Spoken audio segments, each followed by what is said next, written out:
Anne of Green Gables by Lucy Maud Montgomery. Chapter 2. Matthew Cuthbert is Surprised.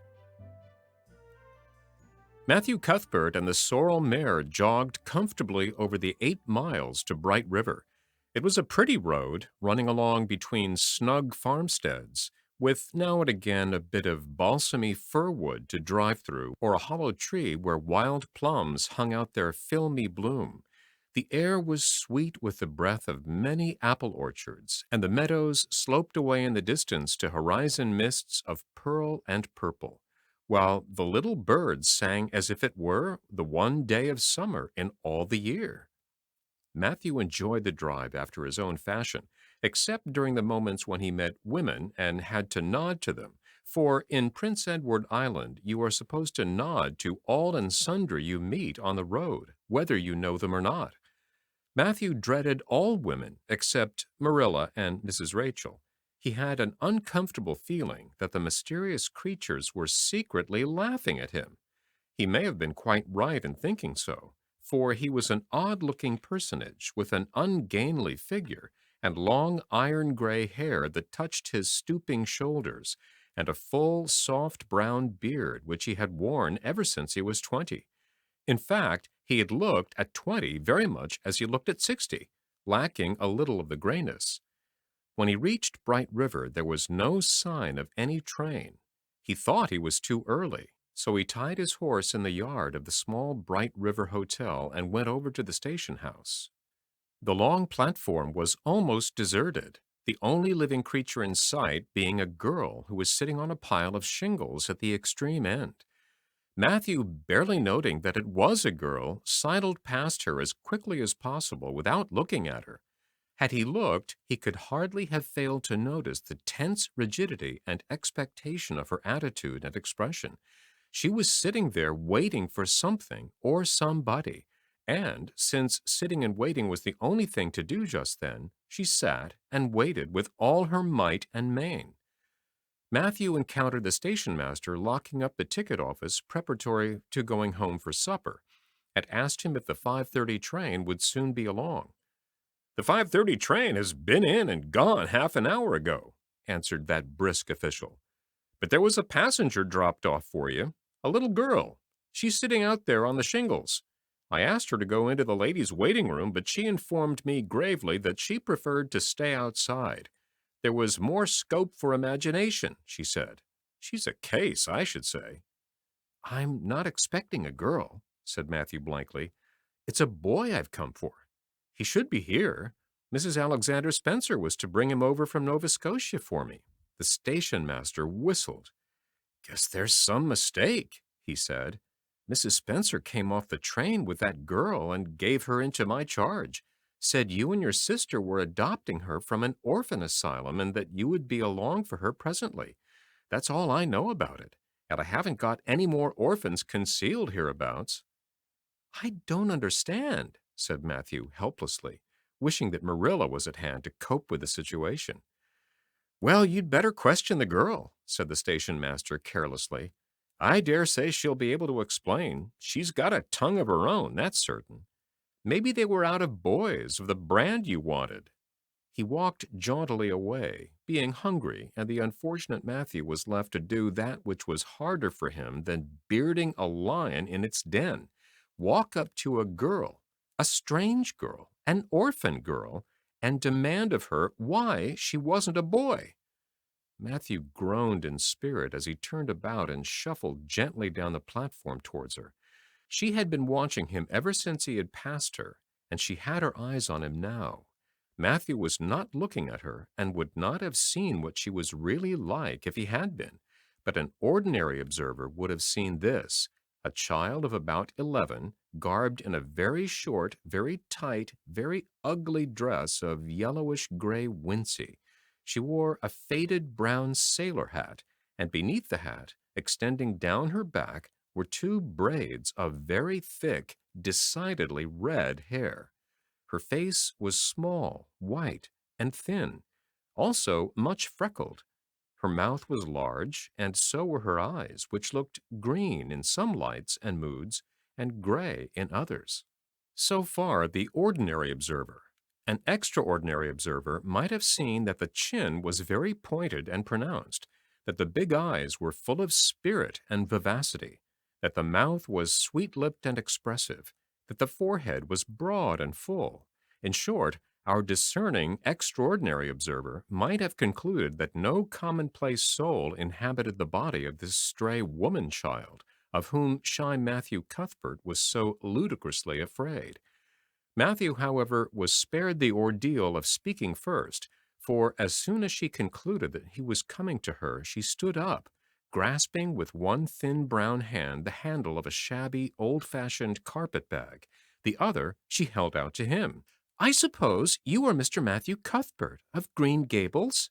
she said in a peculiarly clear, sweet voice. "I'm very glad to see you. I was beginning to be afraid you weren't coming for me, and I was imagining all the things that might have happened to prevent you. I had made up my mind that if you didn't come for me tonight, I'd go down the track to that big wild cherry tree at the bend and climb up into it to stay all night. I wouldn't be a bit afraid, and it would be lovely to sleep in a wild cherry tree all white with bloom in the moonshine, don't you think? You could imagine you were dwelling in marble halls, couldn't you? And I was quite sure you would come for me in the morning if you didn't tonight." Matthew had taken the scrawny little hand awkwardly in his. Then and there he decided what to do. He could not tell this child with the glowing eyes that there had been a mistake. He would take her home and let Marilla do that. She couldn't be left at Bright River anyhow, no matter what mistake had been made, so all questions and explanations might as well be deferred until he was safely back at Green Gables. "I'm sorry I was late," he said shyly. "Come along. The horse is over in the yard. Give me your bag." "Oh, I can carry it," the child responded cheerfully. "It isn't heavy. I've got all my worldly goods in it, but it isn't heavy. And if it isn't carried in just a certain way, the handle pulls out. So I'd better keep it because I know the exact knack of it. It's an extremely old carpet bag. Oh, I'm very glad you've come, even if it would have been nice to sleep in a wild cherry tree. We've got to drive a long piece, haven't we? Mrs. Spencer said it was 8 miles. I'm glad because I love driving. Oh, it seems so wonderful that I'm going to live with you and belong to you. I've never belonged to anybody, not really. But the asylum was the worst. I've only been in it 4 months, but that was enough. I don't suppose you were an orphan in an asylum, so you can't possibly understand what it's like. It's worse than anything you could imagine. Mrs. Spencer said it was wicked of me to talk like that, but I didn't mean to be wicked. It's so easy to be wicked without knowing it, isn't it? They were good, the asylum people, but there is so little scope for the imagination in an asylum, only just in the other orphans. It was pretty interesting to imagine things about them, to imagine that perhaps the girl who sat next to you was really the daughter of a belted earl who had been stolen away from her parents in her infancy by a cruel nurse who died before she could confess. I used to lie awake at nights and imagine things like that because I didn't have time in the day. I guess that's why I'm so thin. I am dreadful thin, ain't I? There isn't a pick on my bones. I do love to imagine I'm nice and plump, with dimples in my elbows. With this, Matthew's companion stopped talking, partly because she was out of breath, and partly because they had reached the buggy.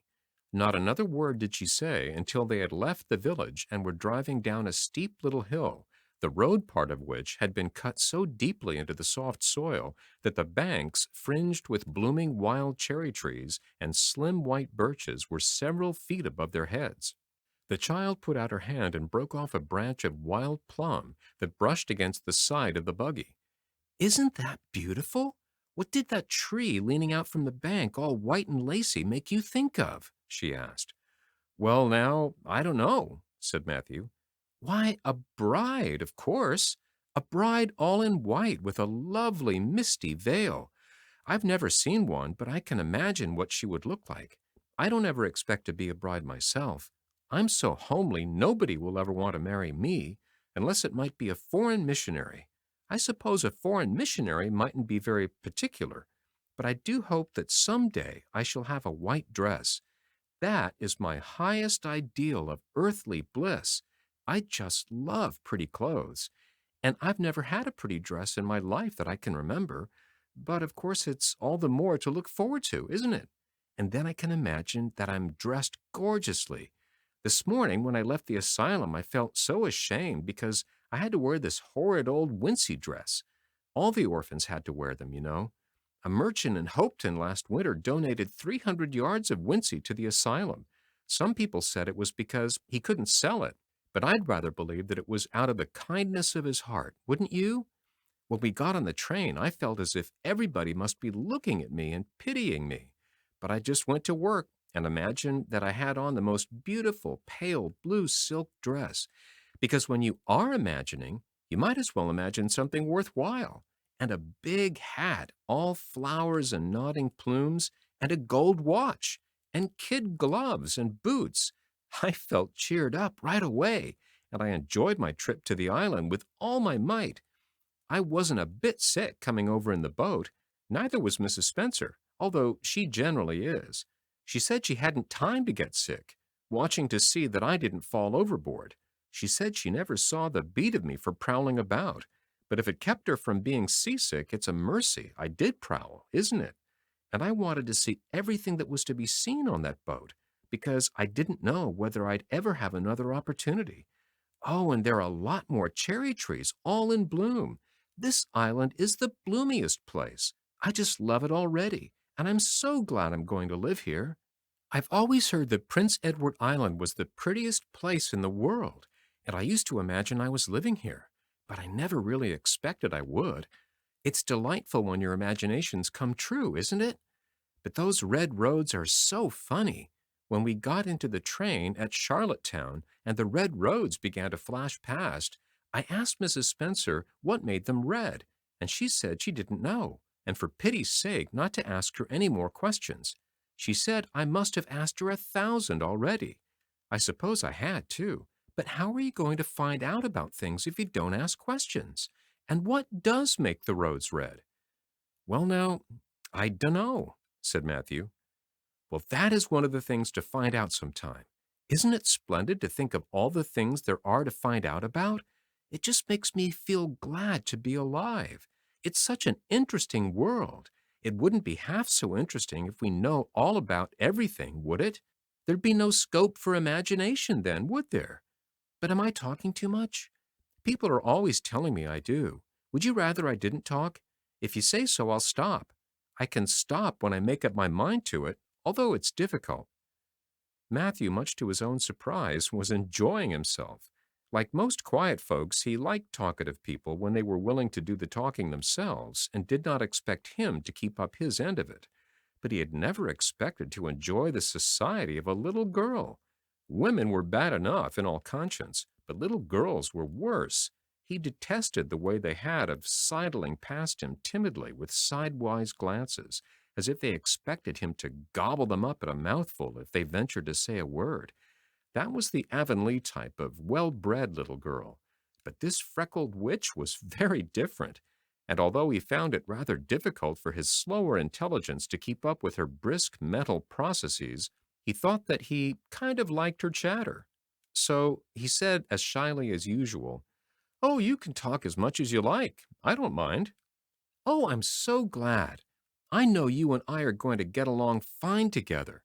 It's such a relief to talk when one wants to, and not be told that children should be seen and not heard. I've had that said to me 1,000,000 times if I have once, and people laugh at me because I use big words. But if you have big ideas, you have to use big words to express them, haven't you?" "Well, now that seems reasonable," said Matthew. "Mrs. Spencer said that my tongue must be hung in the middle, but it isn't. It's firmly fastened at one end. Mrs. Spencer said your place was named Green Gables. I asked her all about it, and she said there were trees all around it. I was gladder than ever. I just love trees. And there weren't any at all about the asylum, only a few poor weeny-teeny things out in front with little whitewashed cagey things about them. They just looked like orphans themselves, those trees did. It used to make me want to cry to look at them. I used to say to them, "Oh, you poor little things. If you were out in a great big woods with other trees all around you and little mosses and June bells growing over your roots and a brook not far away and birds singing in your branches, you could grow, couldn't you? But you can't where you are. I know just exactly how you feel, little trees." I felt sorry to leave them behind this morning. You do get so attached to things like that, don't you? Is there a brook anywhere near Green Gables? I forgot to ask Mrs. Spencer that. Well, now, yes, there's one right below the house. Fancy! It's always been one of my dreams to live near a brook. I never expected I would, though. Dreams don't often come true, do they? Wouldn't it be nice if they did? But just now I feel pretty nearly perfectly happy. I can't feel exactly perfectly happy because, well, what color would you call this? She twitched one of her long, glossy braids over her thin shoulder and held it up before Matthew's eyes. Matthew was not used to deciding on the tints of ladies' tresses, but in this case there couldn't be much doubt. "It's red, ain't it?" he said. The girl let the braid drop back with a sigh that seemed to come from her very toes and to exhale forth all the sorrows of the ages. "Yes, it's red," she said resignedly. "Now you see why I can't be perfectly happy. Nobody could who has red hair. I don't mind the other things so much, the freckles and the green eyes and my skinniness. I can imagine them away. I can imagine that I have a beautiful rose leaf complexion and lovely starry violet eyes, but I cannot imagine that red hair away. I do my best. I think to myself, now my hair is a glorious black, black as the raven's wing, but all the time I know it's just plain red, and it breaks my heart. It will be my lifelong sorrow. I read of a girl once in a novel who had a lifelong sorrow, but it wasn't red hair. Her hair was pure gold rippling back from her alabaster brow. What is an alabaster brow? I never could find out. Can you tell me?" "Well, now, I'm afraid I can't," said Matthew, who was getting a little dizzy. He felt as he had once felt in his rash youth when another boy had enticed him on the merry-go-round at the picnic. "Well, whatever it was, it must have been something nice because she was divinely beautiful. Have you ever imagined what it must feel like to be divinely beautiful?" Well, now, no, I haven't," confessed Matthew ingenuously. "I have, often. Which would you rather be if you had the choice, divinely beautiful or dazzlingly clever or angelically good?" "Well, now, I don't know exactly." "Neither do I. I can never decide. But it doesn't make much real difference, for it isn't likely I'll ever be either. It's certain I'll never be angelically good. Mrs. Spencer says, 'Oh, Mr. Cuthbert! Oh, Mr. Cuthbert! Oh, Mr. Cuthbert!'" That was not what Mrs. Spencer had said. Neither had the child tumbled out of the buggy, nor had Matthew done anything astonishing. They had simply rounded a curve in the road and found themselves in the avenue. The avenue, so called by the Newbridge people, was a stretch of road 400 or 500 yards long, completely arched over with huge, wide-spreading apple trees, planted years ago by an eccentric old farmer. Overhead was one long canopy of snowy, fragrant bloom. Below the boughs, the air was full of a purple twilight, and far ahead a glimpse of painted sunset sky shone like a great rose window at the end of a cathedral aisle. Its beauty seemed to strike the child dumb. She leaned back in the buggy, her thin hands clasped before her, her face lifted rapturously to the white splendor above. Even when they had passed out and were driving down the long slope to Newbridge, she never moved or spoke. Still with rapt face, she gazed afar into the sunset west, with eyes that saw visions trooping splendidly across that glowing background. Through Newbridge, a bustling little village where dogs barked at them and small boys hooted and curious faces peered from the windows, they drove, still in silence. When 3 more miles had dropped away behind them, the child had not spoken. She could keep silence, it was evident, as energetically as she could talk. "I guess you're feeling pretty tired and hungry."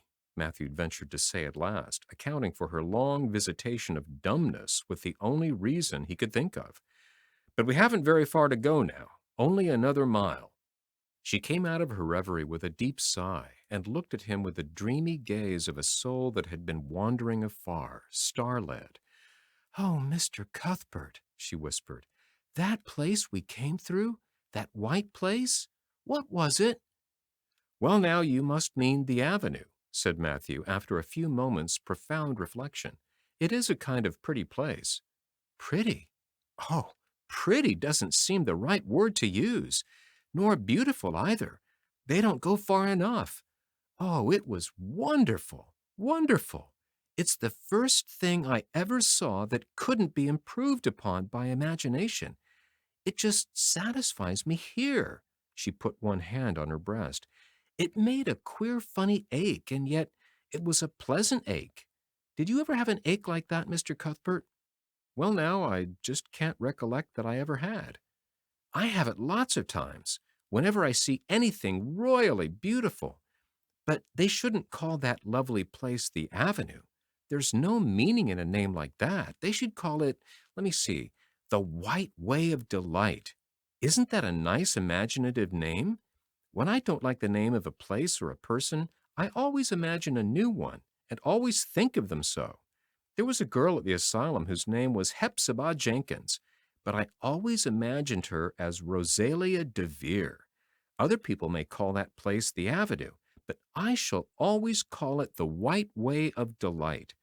Have we really only another mile to go before we get home? I'm glad, and I'm sorry. I'm sorry because this drive has been so pleasant, and I'm always sorry when pleasant things end. Something still pleasanter may come after, but you can never be sure. And it's so often the case that it isn't pleasanter. That has been my experience, anyhow. But I'm glad to think of getting home. You see, I've never had a real home since I can remember. It gives me that pleasant ache again just to think of coming to a really, truly home. Oh, isn't that pretty? They had driven over the crest of a hill.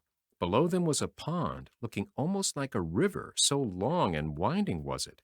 A bridge spanned it midway, and from there to its lower end, where an amber-hued belt of sand hills shut it in from the dark blue gulf beyond, the water was a glory of many shifting hues, the most spiritual shadings of crocus and rose and ethereal green, with other elusive tintings for which no name has ever been found.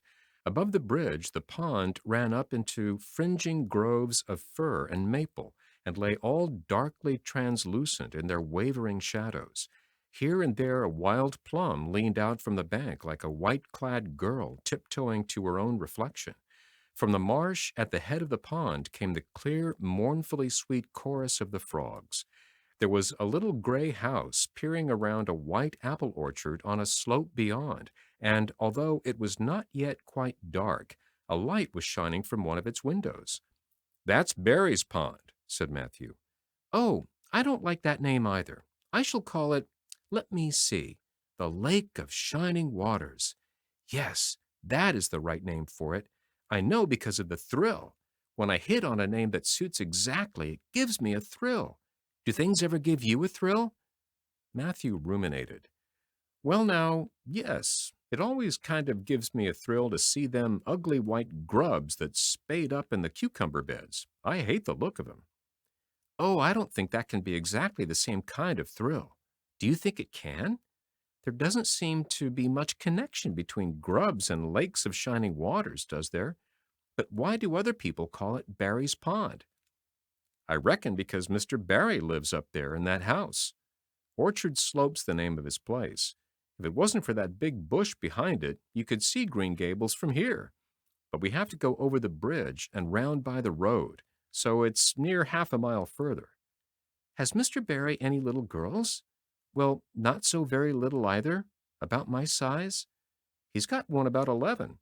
Her name is Diana."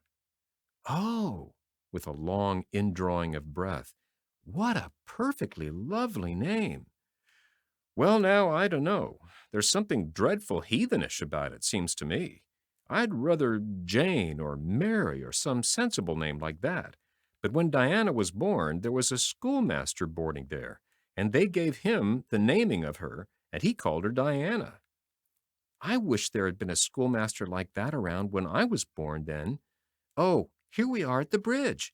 I'm going to shut my eyes tight. I'm always afraid of going over bridges. I can't help imagining that perhaps just as we get to the middle, they'll crumple up like a jackknife and nip us. So I shut my eyes. But I always have to open them for all when I think we're getting near the middle, because you see, if the bridge did crumple up, I'd want to see it crumple. What a jolly rumble it makes. I always like the rumble part of it. Isn't it splendid there are so many things to like in this world? There, we're over. Now I'll look back. Good night, dear lake of shining waters. I always say good night to the things I love, just as I would to people. I think they like it. That water looks as if it was smiling at me. When they had driven up the further hill and around a corner, Matthew said, "We're pretty near home now. That's Green Gables over—" "Oh, don't tell me," she interrupted breathlessly, catching at his partially raised arm and shutting her eyes so that she might not see his gesture. "Let me guess. I'm sure I'll guess right." She opened her eyes and looked about her. They were on the crest of a hill. The sun had set some time since, but the landscape was still clear in the mellow afterlight. To the west, a dark church spire rose up against a marigold sky. Below was a little valley, and beyond a long, gently rising slope, with snug farmsteads scattered along it. From one to another the child's eyes darted, eager and wistful. At last they lingered on one away to the left, far back from the road, dimly white with blossoming trees in the twilight of the surrounding woods. Over it, in the stainless southwest sky, a great crystal white star was shining like a lamp of guidance and promise. "That's it, isn't it?" she said, pointing. Matthew slapped the reins on the sorrel's back delightedly. "Well, now you've guessed it, but I reckon Mrs. Spencer described it so's you could tell." "No, she didn't. Really, she didn't. All she said might just as well have been about most of those other places. I hadn't any real idea what it looked like, but just as soon as I saw it, I felt it was home. Oh, it seems as if it must be a dream. Do you know, my arm must be black and blue from the elbow up, for I've pinched myself so many times today. Every little while a horrible, sickening feeling would come over me, and I'd be so afraid it was all a dream. Then I'd pinch myself to see if it was real, until suddenly I remembered that even supposing it was only a dream, I'd better go on dreaming as long as I could. So I stopped pinching. But it is real, and we're nearly home." With a sigh of rapture, she relapsed into silence. Matthew stirred uneasily. He felt glad that it would be Marilla and not he who would have to tell this waif of the world that the home she longed for was not to be hers after all. They drove over Lynn's Hollow, where it was already quite dark, but not so dark that Mrs. Rachel could not see them from her window vantage, and up the hill and into the long lane of Green Gables. By the time they arrived at the house, Matthew was shrinking from the approaching revelation with an energy he did not understand. It was not of Marilla or himself he was thinking of the trouble this mistake was probably going to make for them, but of the child's disappointment. When he thought of that rapt light being quenched in her eyes, he had an uncomfortable feeling that he was going to assist at murdering something, much the same feeling that came over him when he had to kill a lamb or calf or any other innocent little creature. The yard was quite dark as they turned into it, and the poplar leaves were rustling silkily all around it. "Listen to the trees talking in their sleep," she whispered, as he lifted her to the ground. "What nice dreams they must have." Then, holding tightly to the carpet bag, which contained all her worldly goods, she followed him into the house.